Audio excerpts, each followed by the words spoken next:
Good evening and welcome to our school committee meeting of October 17th, 2018. I'd like to remind everyone that we are being broadcast live as well as recorded for future rebroadcast. To start us off, I'd like us all to rise for the Pledge of Allegiance. Pledge allegiance to the flag of the United States of America and to the republic which stands, one nation, under God, indivisible, with liberty and justice for all. I forgot to actually call our meeting to order. That's what I wanted to say there. So first up, we have our student representatives tonight from the middle school. We have Molly Ayer and Jordan Provost, please. Can you join us right up here, please? Thank you. And feel free to slide that microphone over in between you.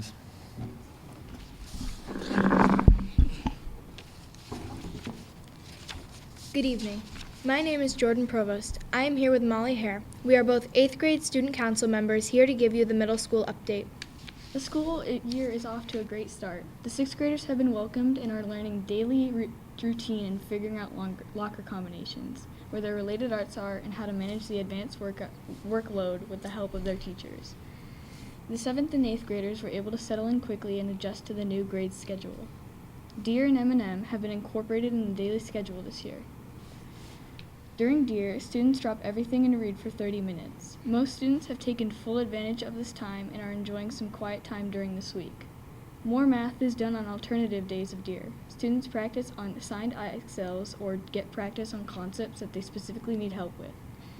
This extra time could help improve scores on MCAS and other assignments. Other classes that have been added this year are in the related arts. Along with PE, music, and art, we now have health, digital design, and an extra music class for each student. Sports and clubs are also in full swing. Cross country started the first week of school. Both boys and girls teams are doing well and continue to improve. They enjoyed a great experience at the Ocean State Invitational on September 21st, where 2 of the boys earned medals. The season is wrapping up next week with the DVC Championship on the 27th and the Central Mass Middle School Championship on Monday the 30th. Elections for student council was held, and the 18 student council members met on Monday and Wednesday afternoons. We look forward to participating in community service and fun events for the student body.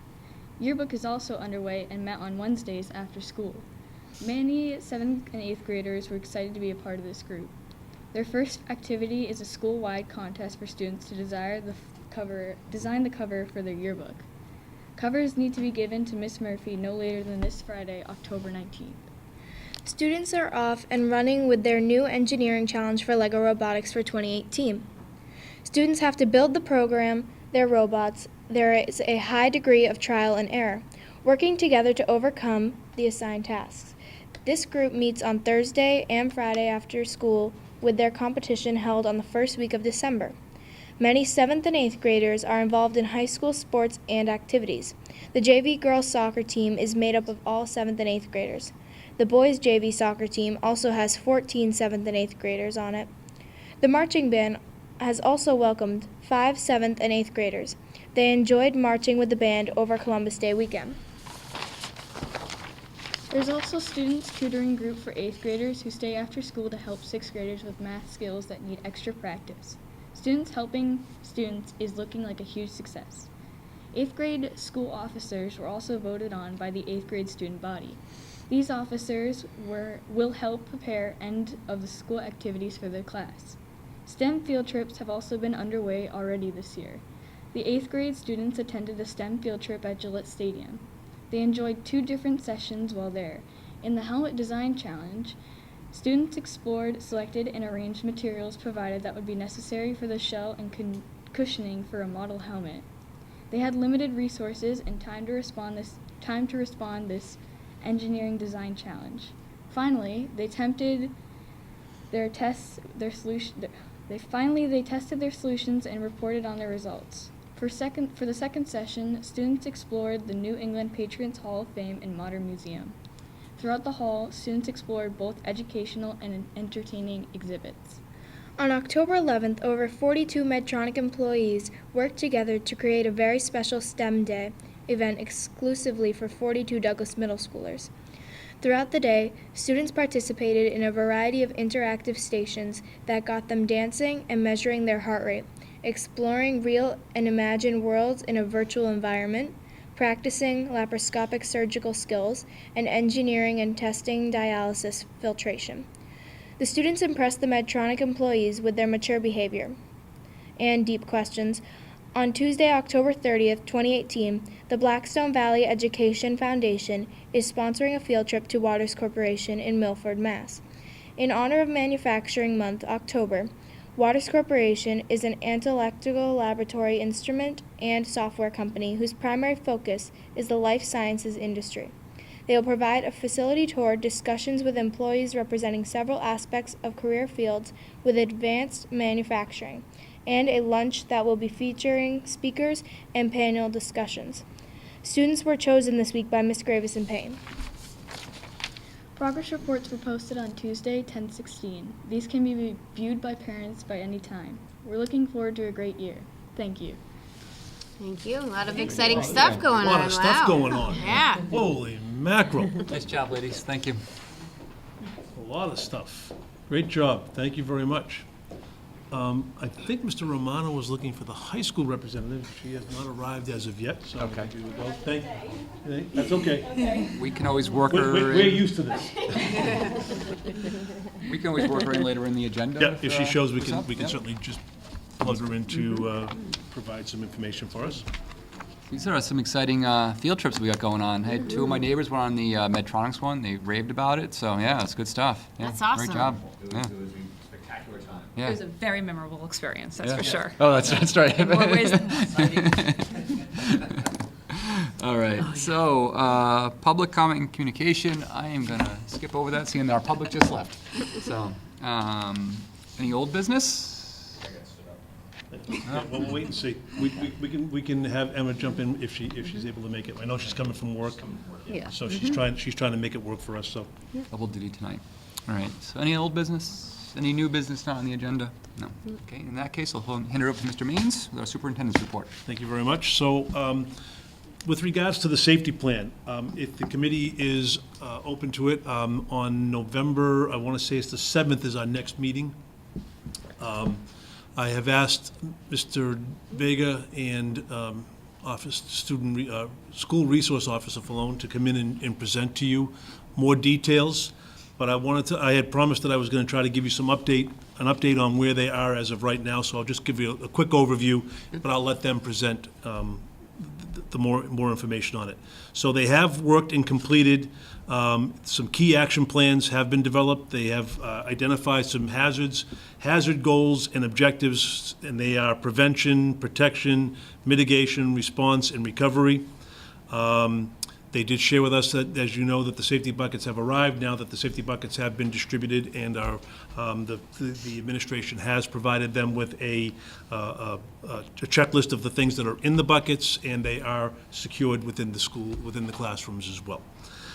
In progress, they are working on concepts of operation.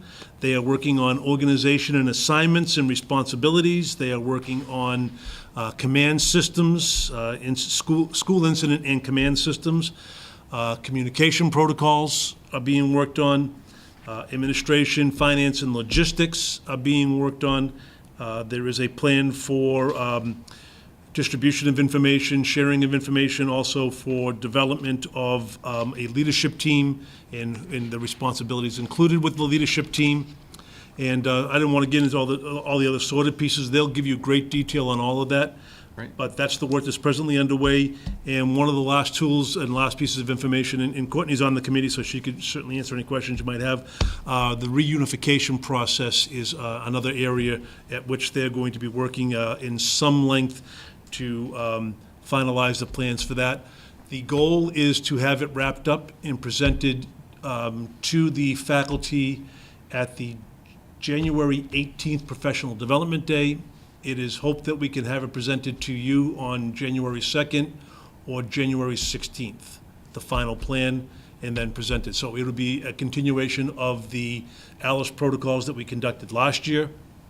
This would be continued, and then we would need to set up, of course, from there, an opportunity to present this to faculty as well, to parents as well as students, and that would be the next phase of it after the 16th, or the 18th, I should say. So that's kind of where they're at. There's been a lot of work. They've been meeting an awful lot. And I don't know if there's anything, Courtney, you wanted to share with regards to the committee and the work that they're doing, but it seems like they're making some headway. Great. So that was the information on the safety plan, and again, Desi and Brett will provide greater detail at the next meeting. Thank you. So then we have the NHS induction ceremony, which is coming up next Tuesday, the 23rd, at 7 o'clock in the auditorium. And I believe there are 19 students who will be inducted, along with those who are presently on the National Honor Society. And hopefully, everybody has received their invitation, and if you're able to attend, as a school committee member or as a parent, please feel free to do so. What time was that again? 7? 7 o'clock on Tuesday evening in the auditorium. It's a very nice ceremony. It lasts probably about 45 minutes at the tops. The students have an opportunity to address the parents and so forth. There's a guest speaker, a faculty member will be a guest speaker as well. And I believe that the students will talk about the 5 pillars as well and provide some information on that. There is a candle lighting ceremony as well. There is the stoles that are bestowed upon the students as well.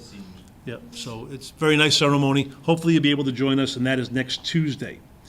So that was the update on induction ceremonies. If I could ask Mr. Romano to come up and share with you information from the conclusion of today, the conclusion of the NEASC site visit, which took place over Sunday, Monday, Tuesday, and concluded this afternoon. The committee concluded the visiting team concluded their 4-day visit today. They spent most of today actually in this room presenting the reports to themselves. So basically there's 2 people working on each standard. They have to present a report, they present it to the rest of the group, and then they vote on how they're going to rate us in those areas. I won't get a rough draft that kind of says how we did for a couple of weeks. I would say like the word on the street is that we did pretty well. They did highlight, that as they left today, they say goodbye and they give you a couple of highlights of what they saw. And they were a great team. They were very positive. They were very personable. 12 educators from 4 different New England states were here. I've worked on some teams where there were some personalities that maybe weren't as positive and as welcoming as these guys were. They were fantastic. They really were. We should get the final report probably sometime after Christmas. And the next step after that will be 2- and 5-year plans that we'll have to do. I've already done a rough draft that you have to do before they come of what we think should be in the 2- and 5-year plan, the sort of shortcomings that we need to address once we get their final report. Some of the needs that they identified and highlighted is advisory. They said it's great that we have the program. They did say we need kind of more of it, more topics to address. There's time needed for curriculum to get all the curriculum recorded. Especially looking at some of the curriculums that haven't been as recently revised. And then the budget. They did commend our ability to, how did you put it, stretch a nickel to cover a... Turn a dime into a dollar. To turn a dime. I thought you had something much wittier that you had said before, but... nickels rub together. That's my nickel. No? It was a dimes. Dimes. It was a dime, stretch it into a dollar. So we were stretching dimes into dollars, and they were very impressed with our ability to do that. They also did commend the override and the work that we've done to maintain the programs that we have here. But they did cite sort of a lack of long-term stability. Some other commendations, really the students that were very welcoming. They said they were polite, they were engaging, they were articulate, they're 100% correct. The kids really were great with the team too. The building itself, they had a lot of nice things to say about this facility, its cleanliness, the recognition that you have just a couple guys really working hard to keep this building looking as good as it does. And they saw a lot of great instruction that they saw. Well, besides just the physical plan, actually, the building, the culture and the climate, that they really liked what they were seeing and hearing as they went through. They said they really, great students, great staff, great parents, the best school committee that they've ever dealt with. It was really fantastic. I did leave that off of the one call. I apologize, but they had some questions about the middle school principal. But otherwise, they said it was just a fantastic visit. So, I mean, it really was a great team. They were very collegial, collaborative. They were very pleased. I know that they said a lot of great things about our kids, as Josh just mentioned. They did speak at great length about the culture and the climate of the building. They did speak about, in presenting, you have to be honest with them and tell them about where we've been and where we are and where we hope to go. And, so we certainly did share all of that information. We did try to provide them with, ancillary information as to why, things have changed a little bit. And Josh did a good job of presenting to them that, we were a different school until, when this override came through. So, much of what was written before we had an override. And what they're reflecting on is the 10-year review of the programs in the school itself. And clearly that was very different 4, 5, 6 years ago than it is now. So, but they were really very accommodating. I would acknowledge in Josh and Desi for their leadership, but I would also very much acknowledge Denise Mulligan, Jill Carpenter, Laurie Durham, and most importantly, Caroline Fitzpatrick for their leadership of the faculty, because it's really about the faculty. It's not really Josh's thing to be running the program, and they did a great job, and they really ran with it. The staff did a really good job, and our accreditation is not in jeopardy by any stretch of the imagination. And I think when all is said and done, Josh will come in and do a formal presentation to you on the report, give you an opportunity to see the highlights and areas where there's some growth needed. Josh mentioned the curriculum piece. As you recall, or some of you may recall, we began that whole revision under Rubicon Atlas about 6 years ago. And so they were updated. The important piece that they're talking about is getting back in and consistently revising them as you go along, and also completing them. We talked about this the other day with the fact that our world language department has turned over, in essence, twice in the last 4 years. There's obviously a reason why those have not been finalized at this point in time. So we'll endeavor to get them all finalized possibly before the year is out, if we can find a way to get teachers together to work on that. Now that we have some common planning time, that might be something that might be able to get worked out. But, it was a long time in coming, and there was a lot of angst building up to it, but everybody seems to feel okay now that it's over with, which is a good thing. Nice job, Josh. Yeah. Thank you, yeah, it Like, was- a lot of work ahead of time to make sure it went smooth, and, It was a good time. Yeah, and they were pleased with the parents that showed up. They said they had wonderful conversations with the parents as well, and with the committee, as Josh mentioned. So We had 24 parents that came that day. They actually had to split the group, so Yeah. That's good. it was good. it's Which was very really great, good. great And turnout. they were able to break it up into 2 groups and really ask a bunch of questions and get That's feedback, great. which was, Yeah, I was thought they great. were a great group. They asked, I did too. we were kind of nervous once we saw your prep questions for us, like what they might ask. We're like, oh my God, what are we getting ourselves I was really into? torn on that because, like, do I send these No, you're out better so then off, you're yeah. overwhelmed with the questions, or do I, like, you kind of you have no idea what their No, they focus asked is some going to really be? good questions, and they were just, they were very easy to talk to. Let's put it that way. So Yeah. it's good. And the good news is for the community is that we have a good school here, and the report will indicate that. And we'll also find a way to get this out. We'll put it in the public library. The report, we'll put it online once it's finalized, so the public will have an opportunity to also review it. Good. Thank you.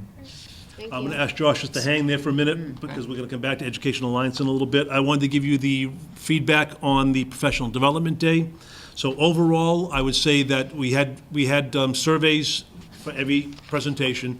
In looking at all the surveys, I would say it's probably about 90% favorable endorsements of everything that took place universally, which is really, really good. Feedback related to the plan, I would say that one of the things that they were very pleased with was the opportunity for us to collaborate on developing the day's sessions. The fact that they were able to sit down and sort of map out what we were going to do, and they felt really good. The Teachers Association felt really good with that. I would strongly suggest that we continuing that practice going forward. It lends itself to genuine collegiality, and the fact that we are all trying to go in the same direction, row in the same direction. So they were really pleased with it. The DTA I would like to thank the people who are from the DTA who sat with us and helped us to map out the day's activities. So for just a quick overview on the session on autism and neurological sessions, very favorable responses virtually across the board. Some people were looking for a little bit of a deeper dive, and some would like some additional follow-up during the school year, if possibly during the second half of the professional development day in January, if possible. At the elementary school, they did a thing called boxcars and one-eyed jacks. I went down there. It was I had my camera up, and I thought I was recording them dancing around the room, but I forgot to hit record, so I didn't get it. But she was very animated, but they felt that they got concrete strategies they can use in the classroom immediately. It was universal that that the people that attended the math session called Boxcars were completely enthralled with it. They thought it was a great activity. They picked up some great lessons. The paras attended a social emotional learning. I think one drawback there was that we had too many people in one room. It was a conference room, so if you know anything about the rooms, there's a couple of rooms where you can pull a divider back, and it's one really big classroom. But even at that, it was a little bit too much, and so it didn't lend itself to getting up and moving around and a lot of pairing and sharing. However, the feedback was that they got a lot of really great information and a lot of good strategies that they could use immediately in working with students around the social emotional learning and helping their students to be more successful. So they thought it was beneficial. We should have tried to do maybe 2 sessions if we could have. Integration of technology, which was at the middle school, which was done by Mrs. Finlay and Mr. Delaney and Mr. Aronian. Very favorable feedback as well there. They were looking for just a little bit more time for hands-on now that they have some of this information. I think Brian was doing a digital iMovie, that's right. And they see the value of that in the classroom. They just needed some more time to really work with it. That is something that we could possibly bring back in January as well to give them a little bit more time with it.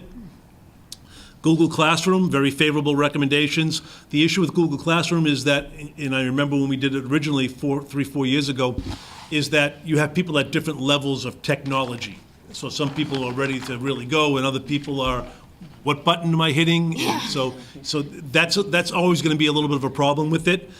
But a lot of people said that they are setting up their classroom on Google Classroom now and looking to, hopefully, that's something that we could also do internally in January with a little bit of time by having some of our teachers who are presently using it provide some instruction, so maybe we can revisit that in January as well.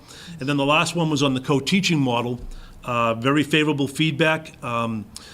Some looked at opportunities to change their practices immediately because we are doing some co-teaching. A lot left there feeling better prepared, more knowledgeable about what strong co-teaching really does look like and how it works. Presently, there are some teachers that are doing co-teaching here. Josh, maybe you can talk a little bit to it, but definitely feeling better about the process and being able to support student learning. So, looking at some of the data that showed that our students with disabilities weren't performing at the same level as the students without disabilities, we decided to shift some of how we were doing our co-teaching model away from having a subject matter teacher with a paraprofessional and move to a subject matter teacher working with a licensed special education teacher. And so we sort of shifted around how those students did their academic support sections, which is kind of like a guided study skills class that they have. We consolidated those into fewer sections and put those teachers out into a couple of classrooms. And we tried a few to start off with, places where subject matter teachers had come to me looking for help with student performance, to kind of have a little bit of success and then show that maybe other people want to embrace it too. And I had used this model in other schools and it worked really well. And so we have 2 math classes, 1 English class, and a social studies class that have co-teaching. And there's been some really great stuff. In fact, the NEAS team, Emily Mayo, who's teaching a freshman English class with Megan Zabicki, Emily was actually at a teacher panel with the NEAS team and was saying how much she loved working with Megan and how great it's been having like an extra set of hands in there to help out with, these students aren't getting what we're doing with the writing, so one of them will take those kids while the other one's working with the rest of the class.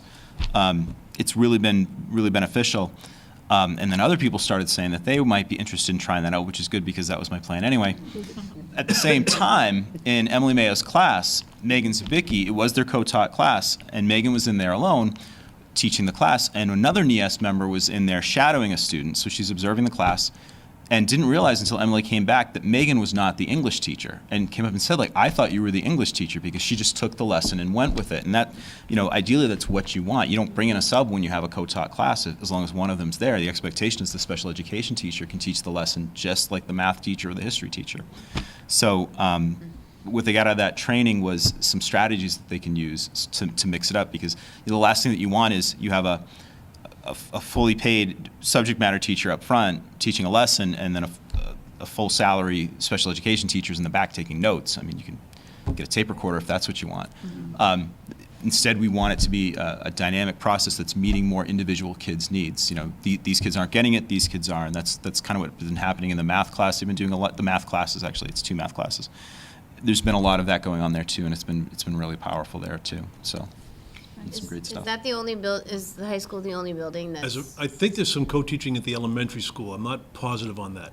I think that there is some co-teaching going on down there. Yep. Yeah. A couple of things with that. It's sort of like the next iteration. If you recall, 10 years ago we started the push towards getting away from resource rooms and getting into inclusion classes, and really trying to support students with paraprofessionals. So the next iteration of that would be to try to support them with special education teachers. There's a price differential, as we all know. But that being said, also, one of the important points to keep in mind is that right now we have 5 inclusion paraprofessionals here at the high school. So they're busy with 7 classes. So over the course of a 7-day cycle, they're attending and supporting students in 35 classes. Now, with only 2 special education teachers right now, they can't cover that many classes. So if you increase the number to, say, 4, 1 per grade level, you could cover 20 classes, which would then be a scheduling thing for Josh to consolidate the classes to make it work. So it might mean fewer paraprofessionals supporting students in inclusion classes in genuinely moving to a co-teaching model.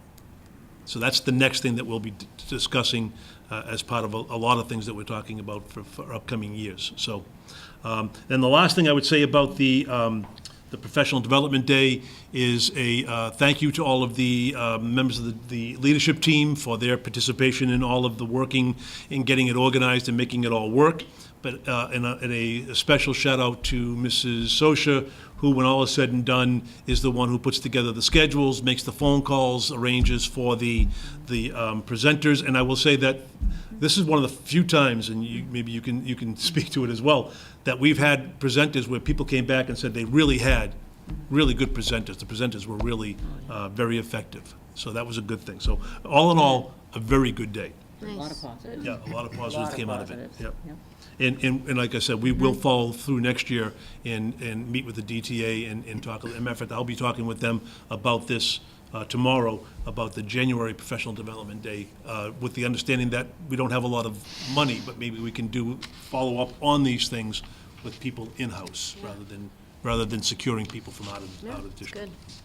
And the last thing on my superintendent's report is, and I've asked Josh to stay up here for this as well, is Educational Alliance update. So Josh and I both met twice with these people since the last time, the Educational Alliance people, since we last talked to you. We had an opportunity to meet in Natick with representatives of Ed Alliance, but also the president of the Boston Architectural College was in attendance. The president of Wachusett Community College was present. A representative from Tufts Veterinary was present as well.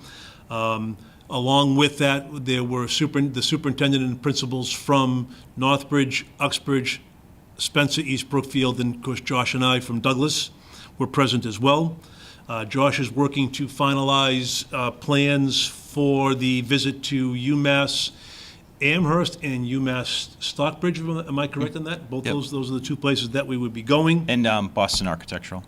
And Boston Architectural as well. And then we would, Josh and I have also met with subsequent to the meeting, met with the same group of superintendents and principals here in Douglas to follow up and conduct some additional conversations about Education Alliance, but also about academics in programs and so forth. So I'll share some of that maybe a little bit later when we get down to not anticipated. So Josh, I don't know if you wanted to share a few things about the Ed Alliance as well? Yeah, we've so in working with the and one of the things that came out of that last meeting is I really wanted to go there to work with the president of Mount Wachusett. I had worked with Mount Wachusett at a previous job, and we had some great opportunities where we were running college courses at the high school. We were doing math placement tests with the college. They're giving them the AccuPlace for the math placement test, and then we were using that to help students make their course selections for senior year to get them into the math course that was best going to prep them for college. And we also co-taught with Mount Wachusett a math course that was designed to prep for College Math 1.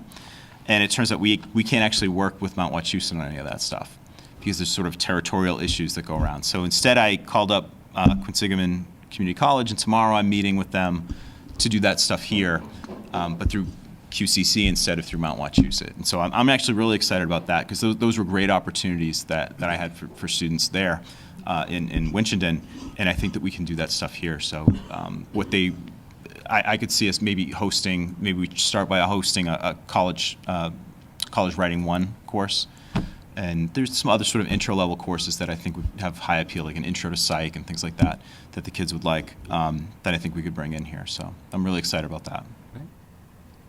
So that's kind of where we are with an update on that as of right now. Is our 45 days up with them? Yes, but the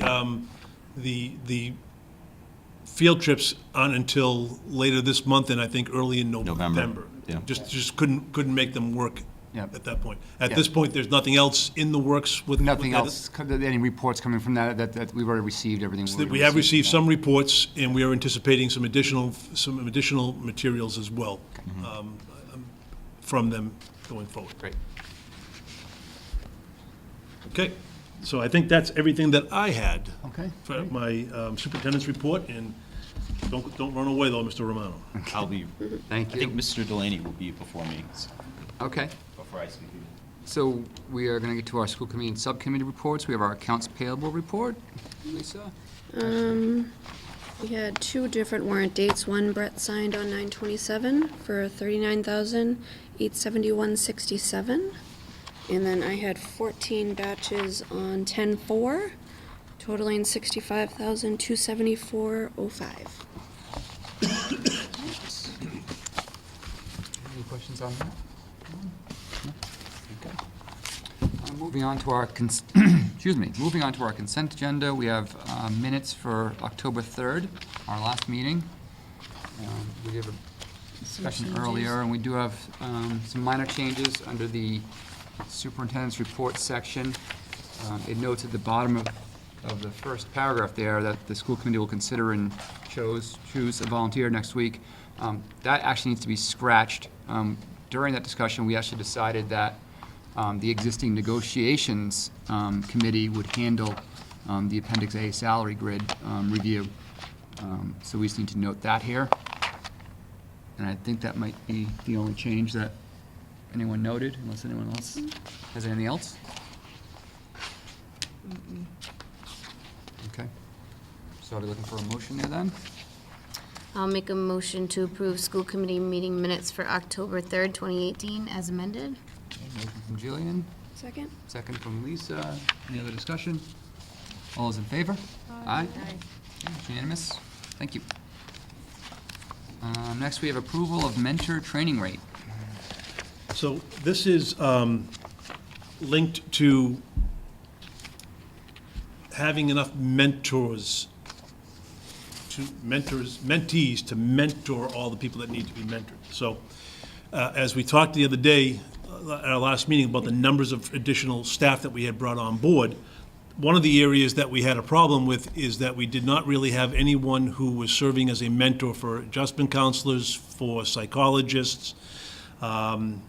There was, I forget what the other two positions were off the top of my head here, but we did not have anybody who had been trained. So in order to have mentors for mentees, they needed to get trained.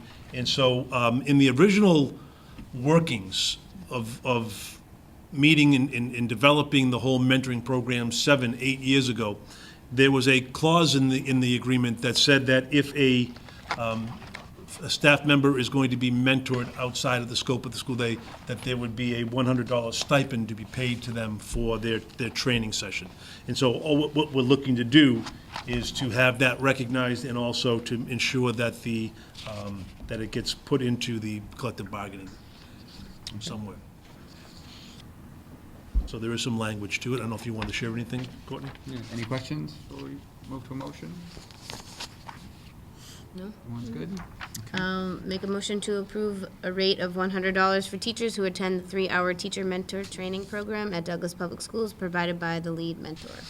Motion from Gillian. Second from Kelly. Any other discussion? All those in favor? Aye. Aye. It's unanimous. Thank you. And I'll get that updated and taken care of with Courtney's assistance. Next, we have long-term substitute rates. Okay, if Mr. Delaney could come up and join us. One of the things that we've been experiencing across the district is finding people to fill positions for long-term subs, whether it be a medical leave, a maternity situation, a Family Medical Leave Act, finding people to come in and serve in that capacity. So this all stemmed from a conversation that Brian brought to my attention, and we had some discussion about it. So if you want to maybe share a little bit about the reason for our discussion, and then we can come back and look at the proposal. One of the things that keeps happening over and over, and I'll begin at the end, that what we're asking for is, most years a rarity, long-term subs. Sometimes when it rains, it pours, and where I was already having difficulty filling ranks, again, through Medical Leave Act, through maternities, I also now have a jury duty 4-week leave. So just when I was catching a breath of air, I got dunked back underwater. One of the things that is working against us is the fact that the starting pay for a long-term sub is $85 a day, or $12.41 a minute. An hour. An hour, I'm sorry. Did you say I'll minute? take I'm it. sorry. I'm very sorry. I Sign wish. me up. Strike that from the record. Seriously. An hour. I'm wondering with you. I want that job. Yeah. In the problem here, 30 anyway? years ago, as a landscaper, I was making $7 an hour under the table, right? And so I'm asking people to do the same job as counterparts teaching 5 classes a day, prep, assessment, classroom management, order entry, grade entry, fielding parent phone calls, the whole shebang, for a third of the price that we pay a BA Step 1. And I get them in the door, and I got the handshake, and I have the yes, and I get phone call after phone call. Brian, I ran the numbers. I can't live on this. It's irresponsible for me to take this job and still be able to pay my rent or be able to provide for my family. I hear it over and over and over. So they leave, they're excited, they see the value of the experience, but the compensation is woefully deficient over and over and over. So again, I went, Mr. Maines is sugarcoating it. I went to him under great lament, pain, suffering, gnashing of teeth, and he said, then do something about it. and here we are. So, as you can imagine, this is not uncommon for Bryan's school. It's also in the high school. It's in all the other schools. When you have these leaves of service, you want someone to come in to teach the classes, not to provide them with worksheets because no learning is taking place. So, we already have a grid in place that exists. We do have a differential for long-term subs.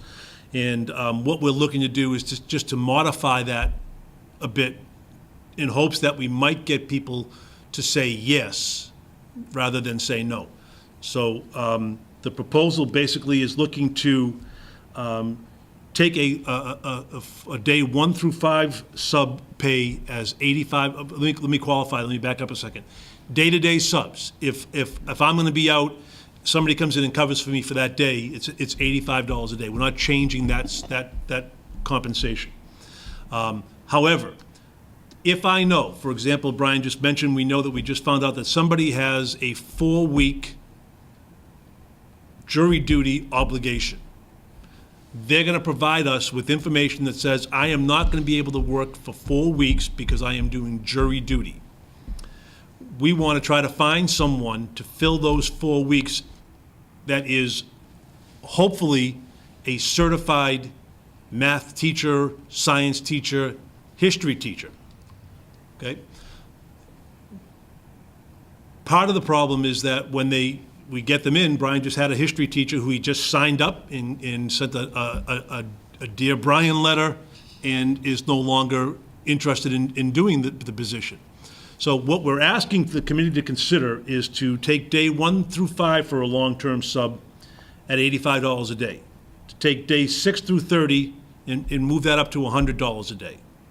Take day 31 to day 60, move it up to $115 a day, and anything beyond 60 days. Now that's 60 work days, not calendar days, obviously. A couple of things to keep in mind with that. If I'm hired by Bryan to come in and be the history substitute, and I get the sniffles and I can't come in, I don't get paid for that day. The person who comes in doesn't get paid $100 a day, they get paid $85 a day. But if I'm in and I'm there from day 1 through day 60, and I'm preparing lessons and doing the instruction, I would follow this grid. So in essence, we're shortening the days before you move to 100, and and that's really about the only thing that we're necessarily doing to this. How often does it happen? We can never tell you that answer. We just never know. Heaven forbid that anybody gets sick. Heaven forbid that anybody in their family gets sick and they're taking family medical leave. We know that maternities are going to happen, and those happen on occasion. We have someone going out at the elementary school in a couple of weeks. They'll be going out on a maternity. So we have somebody at the middle school who's going to be going out on maternity shortly as well. But there's not hundreds of these. There are handfuls of them throughout the course of a year.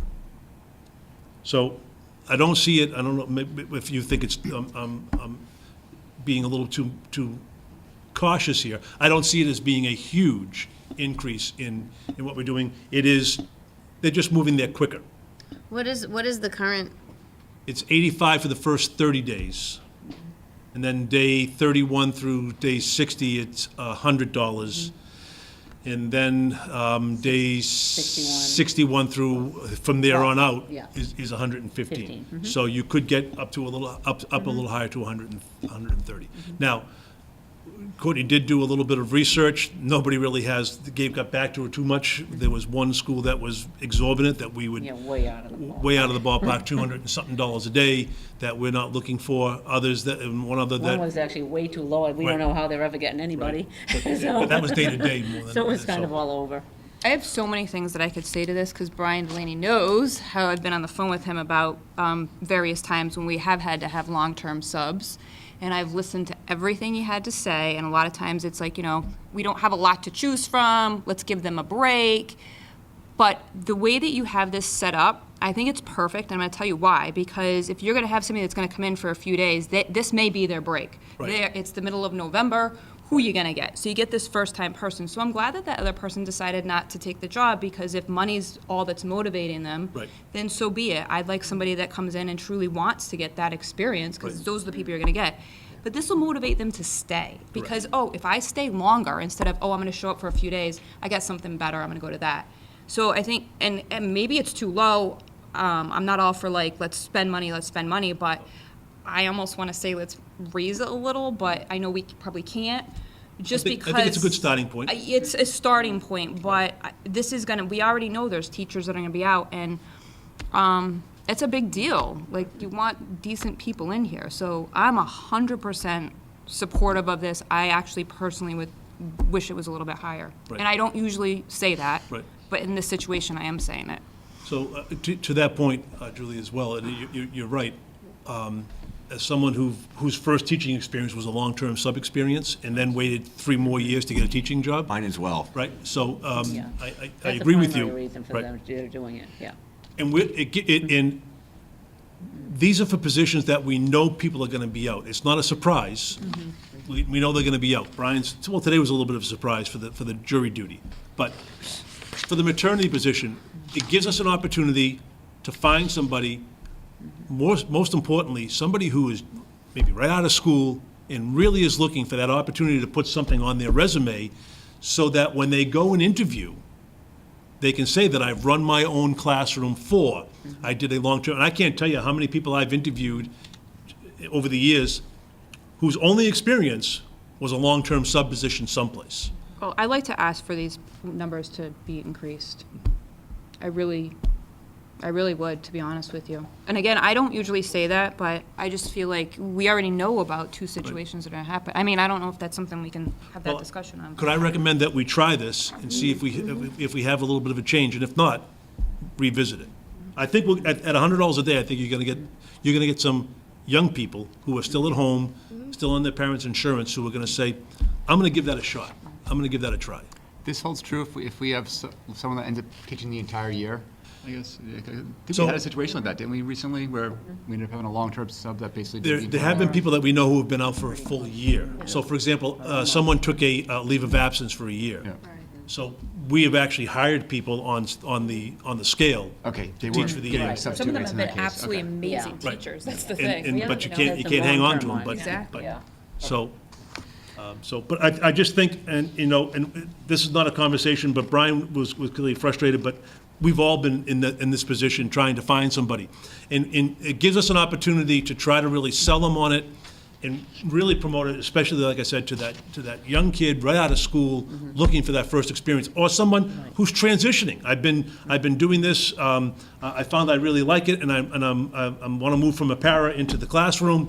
Okay, great. This is an opportunity to do it. And I've had people in my own building here who have resigned their positions as a para to take a long-term sub position because it was real hands-on experience.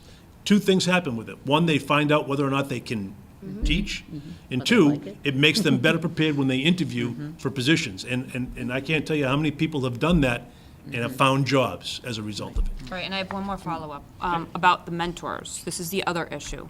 Can we support these long-term teachers with some sort of mentoring? Because I know that was an issue too. If it's long-term. If it's Because last time, I if don't it's think, long-term, I didn't think there was a mentor last time around, because I think you were doing the mentoring with our long-term subs. We had a long-term sub, we just had a new long-term sub start It's an interesting one. today for grade 7 science. I like to call him Plan D. He was so you have the teacher who was supposed to be there that wasn't able to come back, and then I got a sub for, one day. no, he was in. I had him sign in, and he came for new faculty orientation 24 hours before school started. He took a long-term, right. he took a full-time position. So then I hired someone 24 hours before school started. 2 weeks later, on a Monday morning at 7:30, Mr. Delaney, I don't think this, I can't do this. This is a family emergency. So then now, I consumed Mr. Romano's fortune cookie this evening, and it was delicious. There, it's off my soul. So the gentleman that started today he actually applied for the long-term history position, and I convinced him that he wanted to do science, which he has said, yeah, I can get to yes. Then you can get to history I can get after. to yes. But this is a gentleman who most recently he worked for TJX. He was in the United States Marine Corps. He did a bout of teaching. He got into the corporate world in computing. He's part of those layoffs TJX just went through, and he wants to get back in the ring. And again, this is his foray back into education. We're extraordinarily lucky to have him. But again, it's a lot of energy. But I'm sorry, just to bring you back to Julie's question, does he have a mentor? No. Will he have a He mentor? will, because Jen, I'm sorry, a very long story. So Miss Fleming did have a mentor. Mrs. Gravison Payne was Miss Fleming's mentor. So I'm So, sorry for in the answer to your long. question- No, it's okay. That's just part of the Delaney show. So, Pay no attention to the man behind but this, look over here and I'll explain. No. I'm used to it. No, we cannot. So, but we do provide, so I've had this happen 1,000 times, and I can't tell you how often I check in with that teacher. Other teachers check in and try to help, but technically, they're not part of the DTA, they're not part of the mentoring package, so then Well, they it's wouldn't just, be. yeah, But something they like do get, I don't want you to think that we throw them to the wolves, we don't. We get in there, we've got principal, assistant principal can get in there. A lot of times, our department chairs at the high school will get in there. A lot of times, people from the team will get into the elementary school. Everybody tries to help out as best they possibly can. So it sounds like it's an all hands, whoever's available, help out. Right. Is there a process, though, regardless of who's helping out, to kind of onboard someone? I wouldn't say there's a process, there's a tacit understanding that we're gonna go in and try to provide the benefit of our experience and try to answer questions for them and help them with it. I would be in there all the time with them, So trying Julie's to your help them out. concern In the that- beginning, you don't wanna overwhelm them either, so. And sometimes we'll go in and do a walkthrough with them as well, but technically, there's no obligation to do a walkthrough with them. But I had, I forget, a couple of young ladies who were looking to get teacher positions. I said, let me come in and do a walkthrough for you, put it on record for you, so that you can then take it with you as part of your interview process. And here's my evaluation for the school. But yeah, So we do provide support. I think what you were going to say is the answer is yes. That is my concern. That Yeah, they're just that we're thrown just in thrown there, in and there, it's yeah. like, Right. No, because it's. You got the support for the nobody- teachers, nobody but not wants to these see people somebody that don't know flounder, what to 'cause do. it could change somebody's career decision, and also it's certainly not beneficial to the students. Yeah, So, so you know, it's probably no obligation to them, but it's probably an obligation to us, to our students to, get them some kind of support, right? So, okay. I don't know, this seems like a no-brainer to me. Yeah, actually, it's funny that this came up. I have a family member in another state who's looking to don't get too excited, down he's here. not gonna I'm drive hiring. up here. But who's looking Can he to live with do you? just this, done that before, Okay, thank you, never mind, no. I'm sorry, I didn't. And was having a conversation with him about the price structure and how it works, so it's just very interesting that this came up. There have been people who have been working, and they've come back and they said, I don't care what it pays, I just want the opportunity. I hope Well, that I can. most of them, it really is, especially for long-term, exactly what you said. Right. No, I think Right, this because is- it's the yeah. experience, that you can't put a dollar on. exactly. and It that's why I puts you said that good one enough rung start. up above the Oh, person yeah. coming in. Yeah, it really does. I think it's just important to note that, we're looking at a 3.9% unemployment rate right now, or Right. less than 4%, so this is a reflection Right. of that as well. So, it's, you can't just stay stagnant during that kind of economy. So I'll be looking for a motion. What they are doing. I'll do it. Move to approve that the Douglas Public Schools adjust the payment schedule for short and long-term substitutes at the following rates: day 1 through 5, $85 a day; day 6 through 30, $100 a day; day 31 to 60, $115 a day; all days beyond 60, $130 a day. This payment structure must adhere to the aforementioned requirements as presented in this agenda summary. This payment schedule would be instituted upon an affirmative vote of the committee. Motion from Julie. Is there a second? Second. Second from Jillian. Any other discussion? All those in favor? Aye. Any opposed? Abstained? Unanimous. Thank you very much. Thank you. I would be remiss if I didn't ask this question, because I have the opportunity now. Could we, the gentleman that just signed up at $85 a day, would this apply to him After day 5. at day 5? After we get Excellent. Just approval of the meeting minutes. Right. Oh, that's right, Yeah. I'm sorry. After approval. Would it be retroactive or no? Because it's approved now, would it be retroactive that he goes?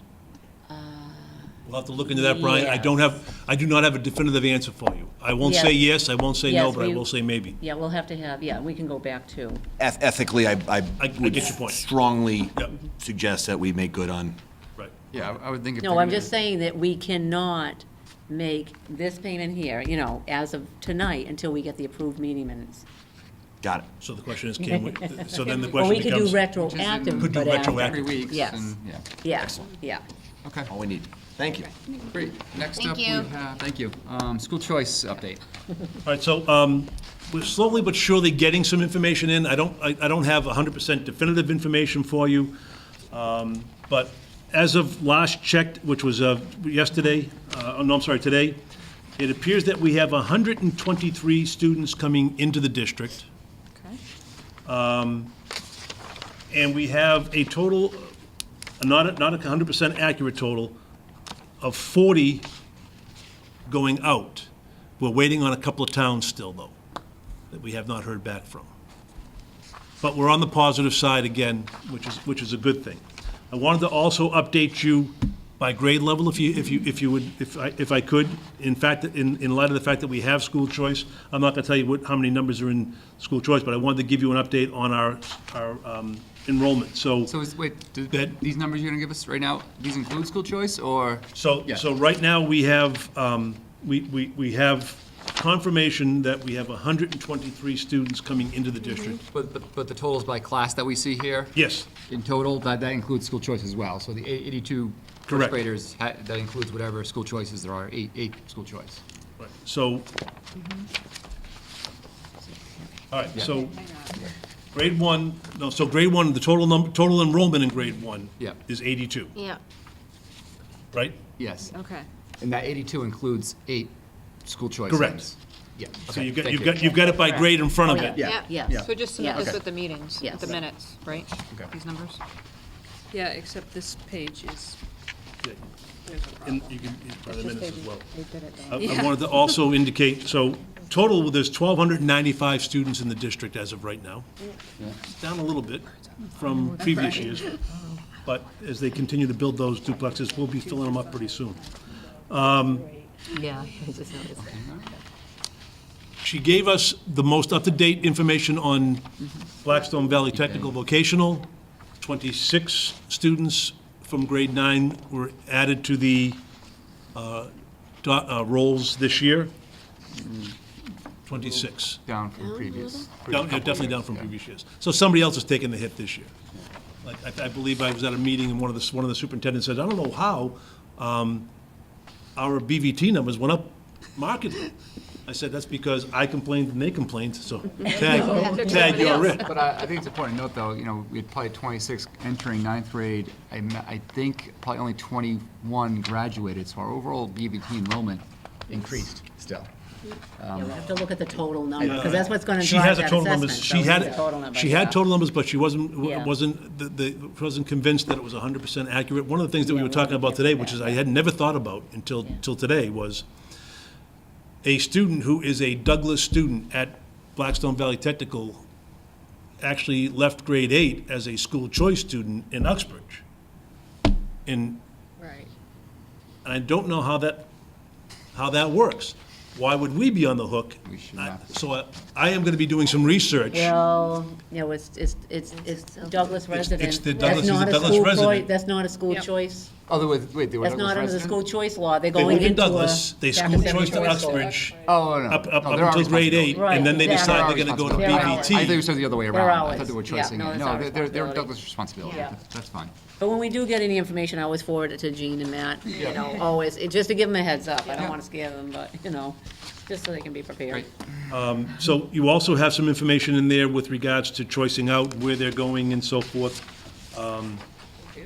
Oh, maybe you don't, maybe, I think I just have it, Yeah. okay. Is there a number for Norfolk Aggie? Did I miss that? So the number from Norfolk Aggie is 6 In total. in total, 3 that are seniors. One that we hit, one student that is in 8th grade that we know has a genuine interest in going there.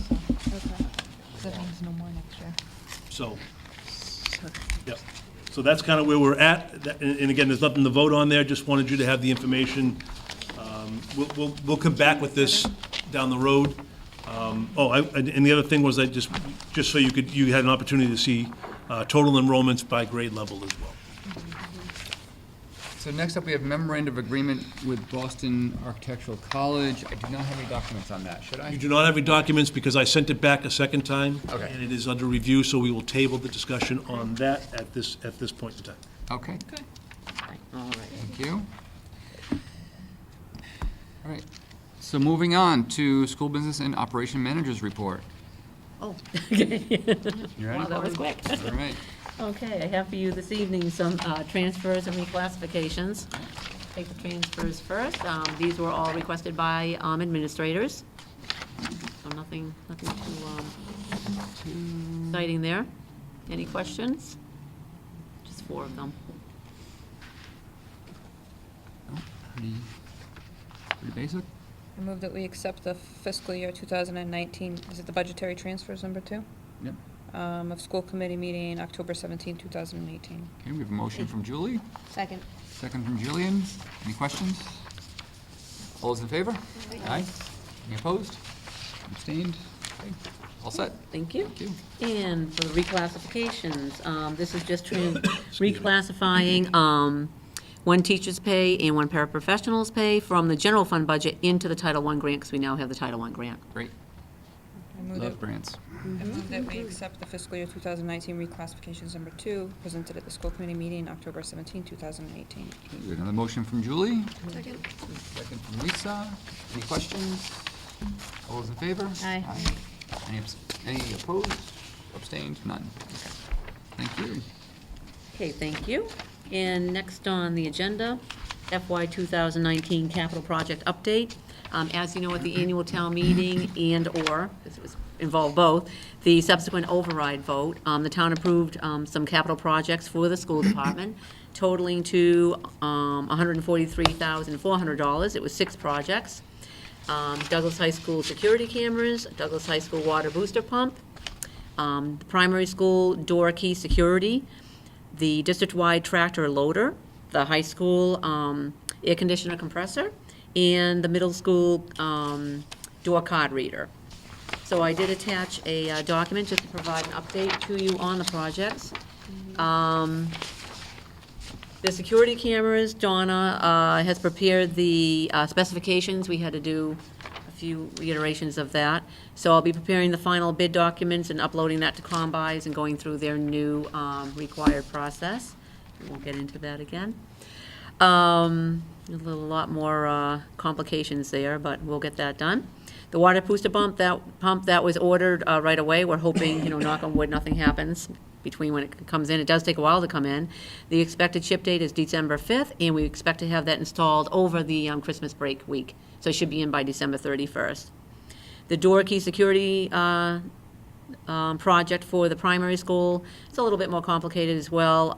We're preparing actually, I did put that in there, the final bid specifications. We did have the vendor that did the project, because the ones at the primary school are going to be similar to the elementary school and the middle school. So of course, we contacted that vendor for it first, and had him come down and do a walkthrough to have them assist with the bid specifications. If you're not in that field, you cannot come up with what it is you're looking for. Yeah. So Yeah. it's for lack of a better way, but it can be a little dicey. Also, due to Combis and new legislation regarding procurement laws and making them far more complicated, along with some other complications with that particular bid, it's kind of a long story. There were some differences of opinion regarding whether or not it was or was not subject to prevailing wage, and I got into a discussion with the gentleman in charge of that, the state level, which I plan on contacting our legislature about, so that particular law. But anyway, that's a little bit more complicated. We're finally getting into the final bid specifications, and then we'll proceed from there. And again, it's a little bit more complicated with the law. You have to, before you used to have to put everything on, not everything, but things under a certain threshold for projects, on the central register, your website, and at the town clerk's office. Now you have to go into Combis, which used to be the state bid list. They created this whole new system. You have to use their system and their purchase orders and their everything. So You have to get trained on how to use it and go through that whole process. But they didn't change anything in addition that we always had to do. So we still have to do the other things as well. So for those 2 particular projects, I have to be trained on that to get that in. And I'm basically going to have them just walk me through it so I can get it done. So the tractor loader, that's completed, and we have it. And the final cost for that was $13,326.29. The amount that was appropriated was $14,414, so it came under a little bit. The air conditioner compressor at the high school, that's in, and the final cost for that was $9,270. It was budgeted at $10,000, a little bit less. And the middle school door card reader, we have an electrician has to be involved in that, and another vendor. We have the other vendor coming in this week, and they'll be providing a quote. And it actually may come in pretty well, below the 10,000. So it might be easier with regard to a threshold issue, because it's a little bit more complicated.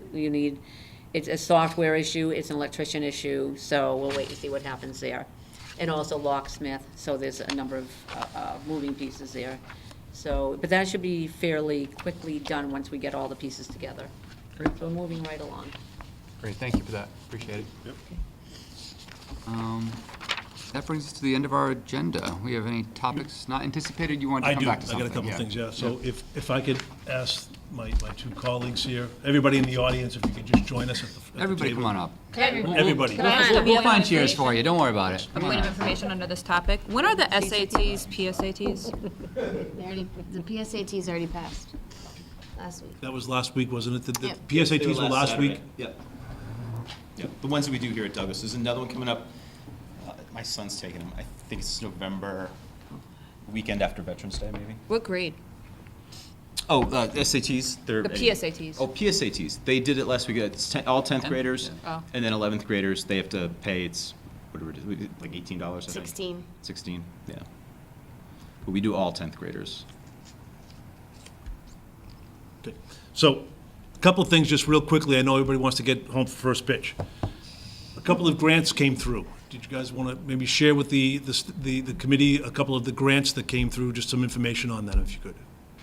Sure. I actually wanted to just recognize, the grants recognize our, towards our commitment to improving and bringing back, revitalizing STEM at the middle school. So we did receive a $1,200 grant from the Blackstone Valley Educational Foundation. Great. But again, I did want to recognize I already spoke about the Medtronic field trip, the field trip to Gillette, the Lego Robotics. There's also a Blackstone Valley STEM conference to Tufts this weekend, led by Mrs. Gravison Payne. Again, that was an application process, and the students that weren't able to go to Medtronic will be enjoying that. On October 30th, again, as the students talked about earlier, they'll be going to Waters Corporation. There's another group of 7th and 8th graders, heavily on the 7th grade. Again, looking at some kids that weren't able to get to the other 2. And then again, Mrs. Gravison Payne is also working on continuing to work with NASA and doing International Space Station uplinks and things of that nature, consistent with the school improvement plan of the middle school to bring more STEM into the regular school day for 2019-20. So this is the summer efforts. Mrs. Gravison Payne has done a spectacular job in a few short weeks, shouldering a tremendous burden of carrying all this. Again, Mrs. Bronzo and Mrs. Finlay are also doing a wonderful job with the Lego Robotics, but Mrs. Gravison Payne really picked up the mantle of trying to bring this forward, being deficient, a 7th grade science teacher. I just want to give her a shout out, and again, so we're getting money, we're reaching out to the community, we're turning over every stone we can to get these kids interested, and when there's interest, there'll be a critical mass, and with that, we can do great things. So, And I'd like to ask Brian to share that information with the state, because the STEM week is coming up next week, and they're looking for some, I provided the information to Brian, they're looking for some write-ups, just to highlight some schools. And so clearly, there's a lot of things going on with the 8th grade, with the middle school with regards to STEM. So maybe call the attention of that to the state. And Josh, you had some news on Blackstone Valley as well, is that? Yes, so Douglas High School got a Blackstone Valley Education Foundation grant for $2,000 for our robotics program. which came at a good time. Mr. LaChapelle wasn't feeling well, and when he got the news that had come in. So he's going to use that to continue to stock up the robotics lab. We'd like to expand it to a second-year course for next year, and so he needs some more tools basically to play with. He started talking about like Bluetooth controllers. Scott might know more about that than it was all stuff I didn't know what he was talking about, but it sounded pretty exciting. So There was actually people that were kind of jealous. Like, they were like, wow, your kids are doing that? Like, you don't usually hear that about Douglas. Like, he can't get especially the kids with to leave the classroom when the bell like rings. all these They're having a different good time. things, like the Medtronics trips, the Tufts thing. I mean, that's like some good stuff that's happening that gives some bragging rights right now to our town that people are thinking that's Goodness pretty is cool. its own reward, as we've learned There you tonight. go. Well, that's why we called them up here. Just one follow-up. On the STEM field trips, are those all by application only? Is there plans to get every student on a STEM field trip at some point? Again, we're taking how's that baby work? steps, and Yep. we're starting at the top, and we want to lead with our best and brightest. And again, our kids at Medtronic, they were absolutely blown away at the level of maturity and engagement of our students. So that was the right thing to do there. It's going to be open, and there are a couple kids that said, "Hey, I'd love to see you there," because I knew that the behaviors would be the best of what we had to offer. And they said, "No, it's just not my gig right now." Yeah. So I didn't want to ram it down their throats, and I wanted to give. We took 42, so we had 60 students apply to the Medtronic. So everyone's getting their turn at the bat. That's my understanding. Yeah. That everyone who wanted to do something is going to do something. Yeah. It may have not been their first pick, but the idea is we're drumming up interest. We are Right. expanding their eyes and their minds and their opportunities that are out there. Because the facts are, the jobs these children will have, many of them have not been created yet. And that's a fact. So the idea is, well, what might it look like? And so their hair was blown back on I would just coming down add the pike. to Julie's point, and something that I guess I've been on for a while, is, we constantly see some of our neighbors in local newspapers with stuff going on. I think these would be something great to publicize for us if we can get a write-up into some of the local newspapers. And I know they don't do so much beat reporting anymore. I think you probably got to write your own thing to give to them and have it published. But that'd be fantastic if we can get something like that done, because What it I is a will big try to win for do, us. this was very big for Medtronic, and again, I'll try not to take too much, but again, it was a global initiative for Medtronic. It's a global company of $50 billion, I think over 50,000 employees. The CEO has tasked my wife's boss with improving women's leadership in a company by 40% over the next 5 years. And this was their first pass at community outreach and expanding opportunities to students. It was initially centered for just females, for girls in STEM. And I said, please don't do that.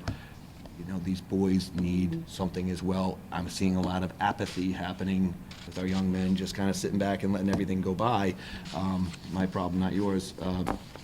But again, it was a 1-to-1 ratio, and they had to your point, they had a lot of media coverage there. This is a big marketing thing for them, because then they're looking to roll it out globally. Look what we did in Massachusetts. We can do this in India. We can do this in Germany. We can do this in I think Chile. They're looking to do this. This works. This model works to get these kids thinking about jobs in STEM. So they have a lot of press that they created. I'll try to grab that, or have them talk to not just Blackstone Valley Tribune, but also maybe something else to just Yankee get Express, us on. It's tough to get it anywhere else but the Blackstone Valley Tribune is, and also the Uxbridge paper as well. You can get it into that one as well. But technically, basically, you've got to write your own article, get your own pictures, and get a process, and then send it into them. So we can do that. Kelly should get a look. It's good for Kelly and the others to get public recognition for their efforts as well. That will happen. Thank you. Great, thank you. Thanks. Don't go anywhere. So, something for the committee to be thinking about. Josh, could you share with them your outreach to Worcester State University? So one of the very first things I did here at Douglas High School was I attended graduation, Mr. Maine's last graduation as principal, and I watched as he had fretted all day about whether to bring it inside or outside because of the weather forecasts, and he did it inside, and it was a beautiful sunny night. And then last year, we became Pete and repeat, because the same thing happened to me, and I watched the weather forecast all day and finally decided we were going to go inside, and then it was a beautiful night. And so we had all kind of had it with playing that. It's very stressful for us. And so we did reach out, my graduation committee reached out to a few places, a few venues to see what we could get. Now, graduation has typically when you count renting chairs and a bagpipe and all this stuff, we generally are running in, what would you say? So back when we had the stage, Had the we were stage and definitely stuff. running around $7,000 or $8,000 Yeah. for the event. So Worcester State University, Not now, because we're not doing the stage.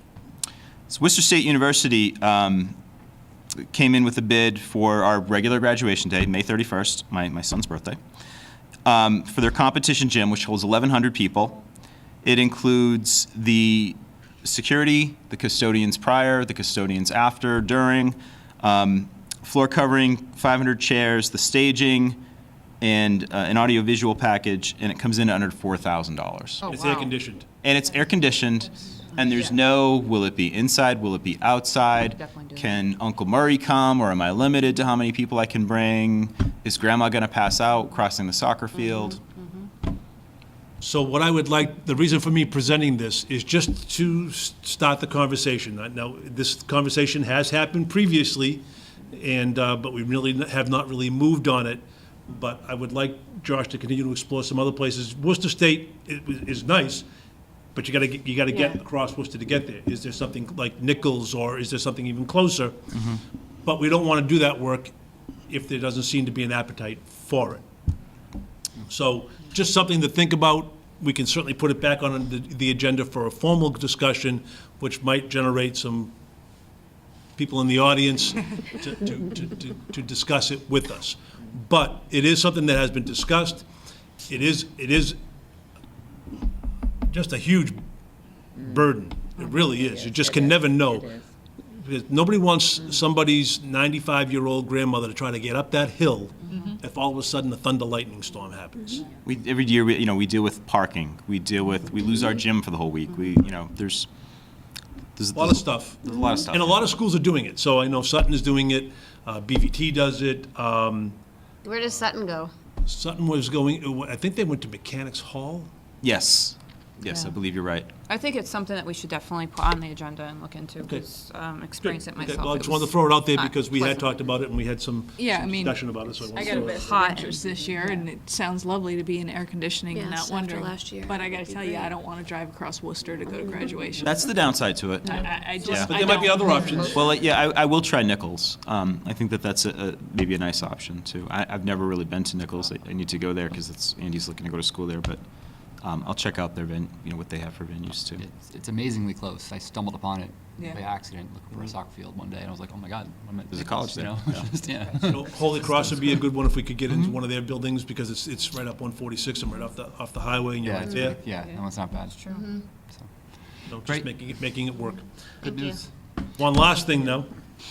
Should have just sat here. So, one of the things that has happened, and I wanted to update you, is that since we've been talking about moving forward, one of the things to keep in mind is that the calendar keeps moving quickly. And programs of studies need to be developed and need to be prepared, and we need to know what courses we're offering and so forth and so on.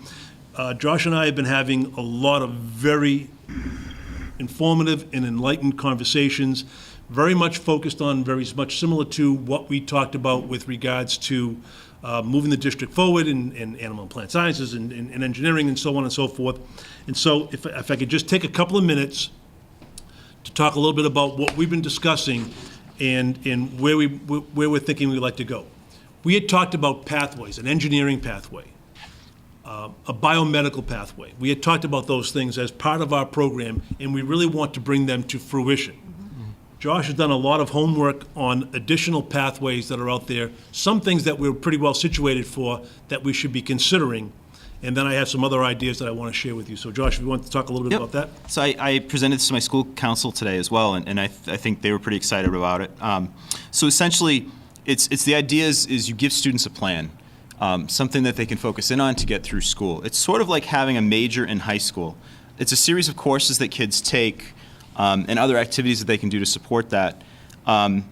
And if they complete those courses, it gets marked on their transcript. And it's another thing to sort of make them competitive at other schools. So Uxbridge is working with this, some other districts.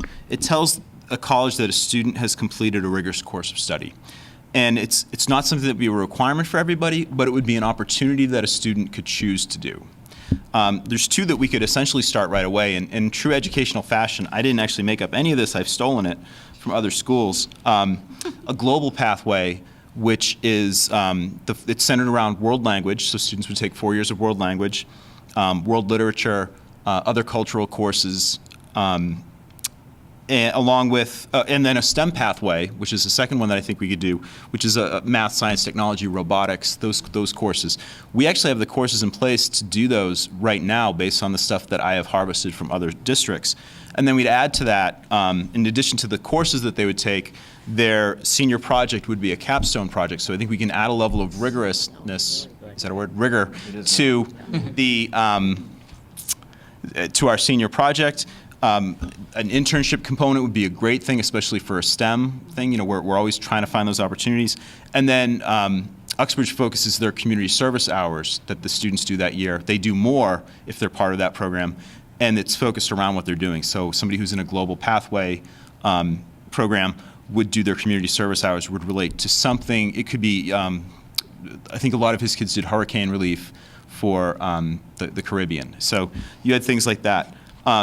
But there's other pathways that I looked at that I think would be really exciting for us to do too. We have some of the foundation here for things like marketing, visual arts, which I think could give our arts courses a boost, along with music, environmental science. We have a really strong environmental program based on what Lowell High School is doing.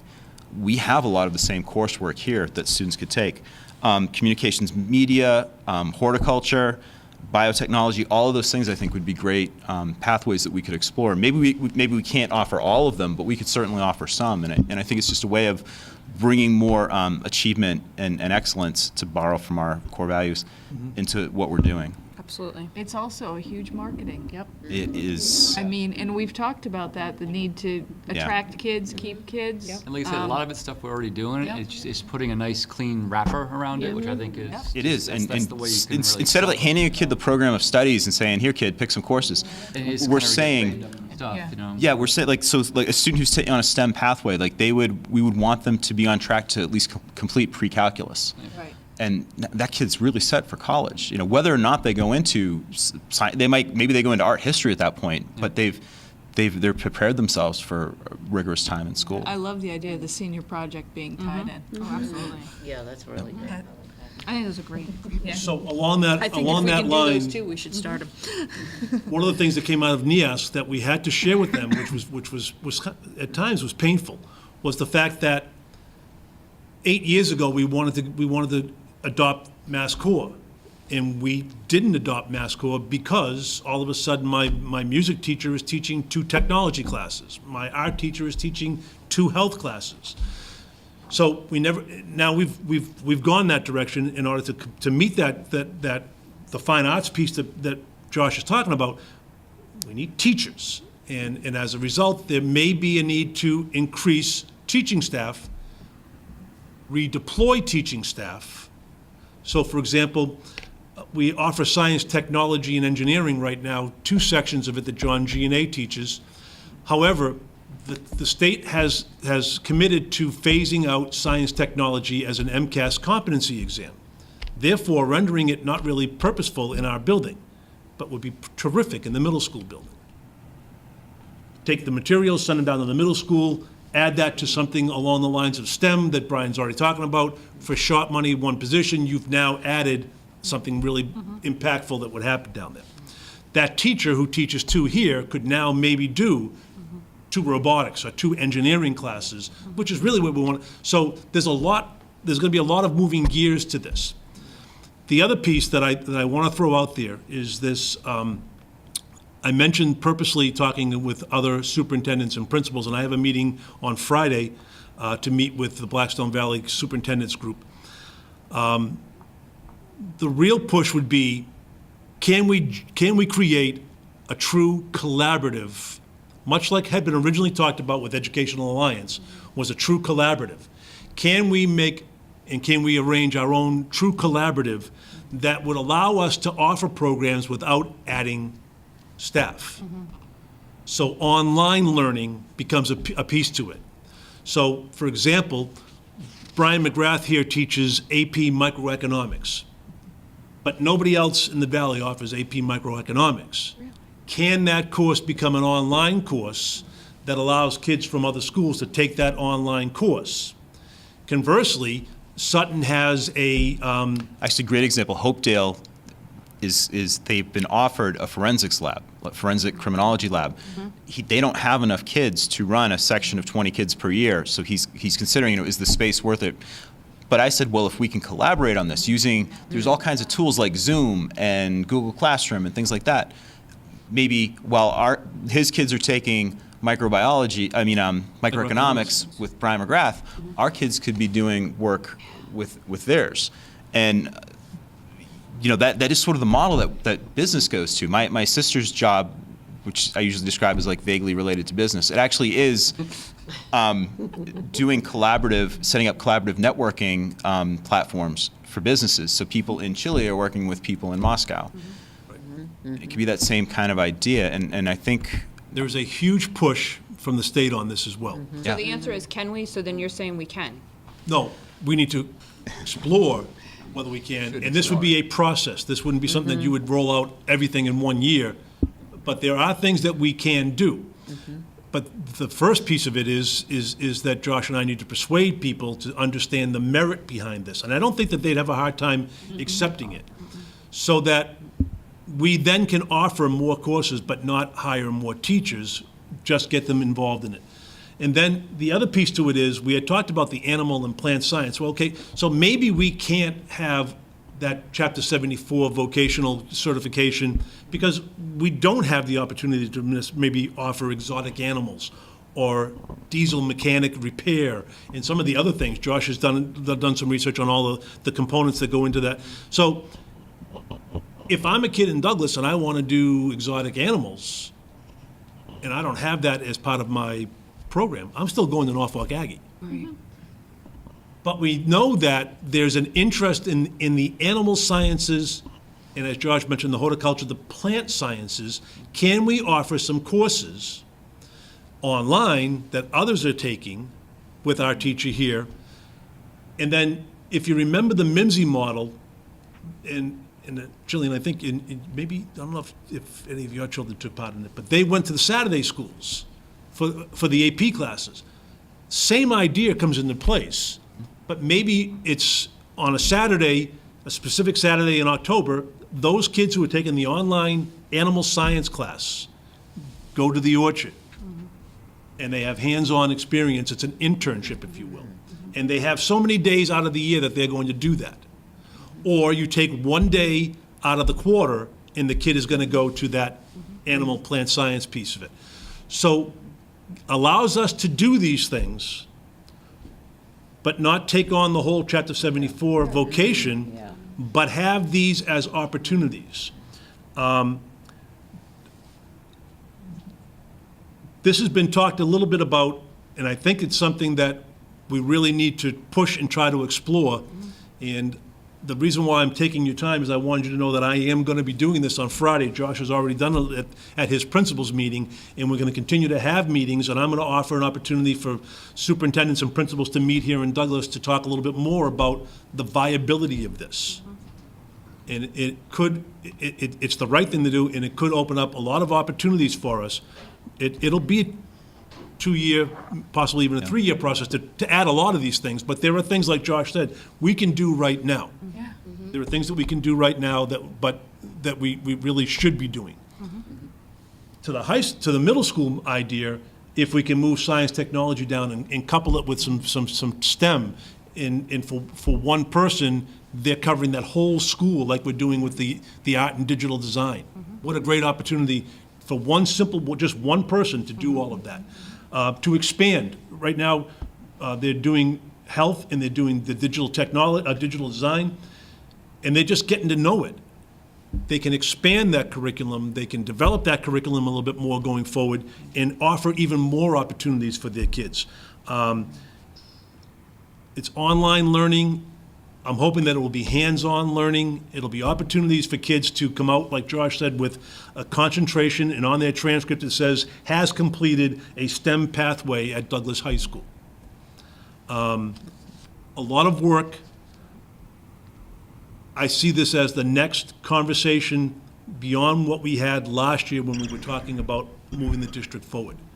And I'm thinking that this might, and if people are not looking to get on board with us and only a few are looking to get on board, I say we go ahead. Oh, absolutely. Yeah, yep. I say we go ahead. And if no one wants to get on board, I say we're tactical about what we offer, Yes. and we start doing it ourselves anyway. Yeah, I would just offer, you mentioned this, how business is done. I would say another thing that the way business is done is fail fast by piloting quick. If we can pilot something by the end of the year on a particular section of something, if you get one other district, that we start piloting this just to prove that it either can work or there's some learnings that we have to do to make it work. I would say that the faster we can get just a simple pilot up on it, the better you're gonna be to getting this really I really think that full-blown Hopedale and year. Sutton I agree. would be on board with it.